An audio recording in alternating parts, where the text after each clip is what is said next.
Bonjour à tous, capsule vidéo pour vous expliquer là, des changements là, qui sont survenus dans les derniers jours concernant notre projet CPE. Alors, vendredi matin, j'ai eu une rencontre avec Éric Millette, directeur général du Cégep, et Anthony Rowe, qui est maintenant régisseur des ressources matérielles au Cégep. Je vous explique un peu là, ce qui se passe dans l'échéancier du projet CPE et je remets en contexte là, ce qui s'est passé dans les derniers mois aussi. Donc, ça va vous amener à ce que je veux vous dire. Euh, on se souvient qu'au mois de février, on a fait faire des plans préliminaires par une firme d'architectes qui est BLH. C'est un contrat qui est donné par le Cégep, étant donné qu'on est un projet d'amélioration locative. Donc, en février, fin février, les plans ont été remis au ministère. Le ministère était censé nous donner une réponse là-dessus le 19 mars. Toutefois, on n'a pas reçu les réponses le 19 mars de la part du ministère et ça a été seulement à la semaine du 26 avril qu'on a eu les réponses. Je vais juste fermer mon téléphone, ça ne sera pas long, je vais enlever le son. Voilà. Alors, dans la semaine du 26 avril, on a eu des nouvelles du ministère, ce qui nous a mis 5 semaines plus tard là, dans notre échéancier. Quand on a eu les réponses du ministère dans la semaine du 26 avril, ben là, il fallait faire des modifications au plan. Donc, on est retourné voir évidemment là, la firme d'architecte BLH. Et là, c'est la firme d'architecte BLH qui n'était pas capable de livrer dans le mois de mai les nouveaux plans au ministère. Donc, ils ont eu toutes sortes d'aventures là, dans leur firme et eux autres avaient plus là, le temps pour faire ça. Donc, ça nous amène là, à vendredi, le 4 juin, où là, on se rencontre avec Éric Millette, avec Anthony Rowe. Et Anthony Rowe nous dit, ben les plans d'architecte, on ne les aura pas avant la Saint-Jean-Baptiste. Alors là, ça nous mène à la Saint-Jean-Baptiste dans notre échéancier. Vous voyez que là, on est rendu loin du 19 mars. Là, hein? Donc, Saint-Jean-Baptiste, ce qui fait qu'on est comme rendu avec un 3 mois plus loin. Hein? Du 19 mars à Saint-Jean-Baptiste, on a 3 mois. Et là, on se dit, quand on va remettre les plans au ministère, le ministère a entre 2 et 6 semaines, selon ce qu'ils nous ont dit, parce que ça pourrait changer ça aussi, mais selon eux, 2 à 6 semaines pour nous donner une réponse. Donc, ça nous mène au mois de juillet, il y a les vacances de la construction, et ça nous amène début août. OK? Donc, on est début août. Là, si tout est correct, hein, si les plans ont été approuvés, si tout va bien, tout ça, ben là, on peut aller en appel d'offres pour trouver un entrepreneur.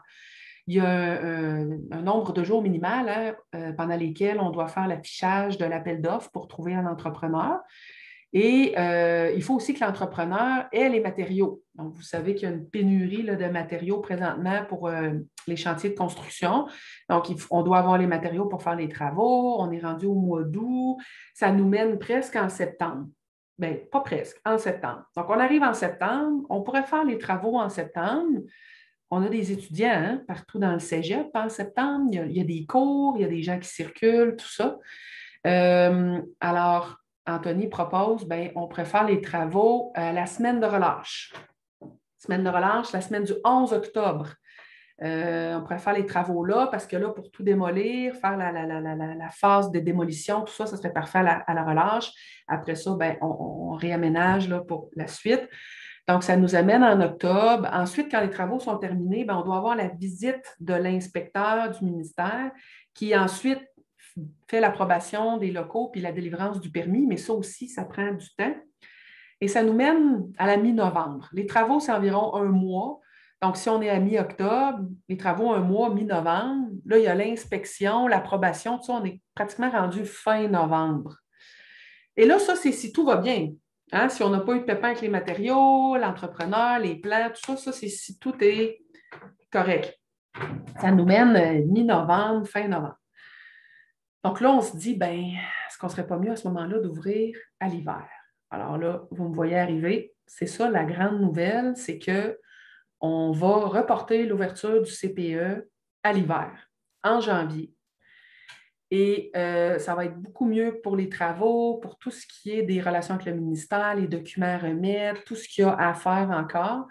Et pour avoir une ouverture vraiment là, en début de session, à la session d'hiver, pour les cours qui commencent le 17 janvier. Donc, ça va être beaucoup plus facile puis plus certain de livrer vraiment pour le 17 janvier. Alors, ça, moi, je trouve que c'est une bonne nouvelle. parce que tant qu'à faire quelque chose, faisons-le bien.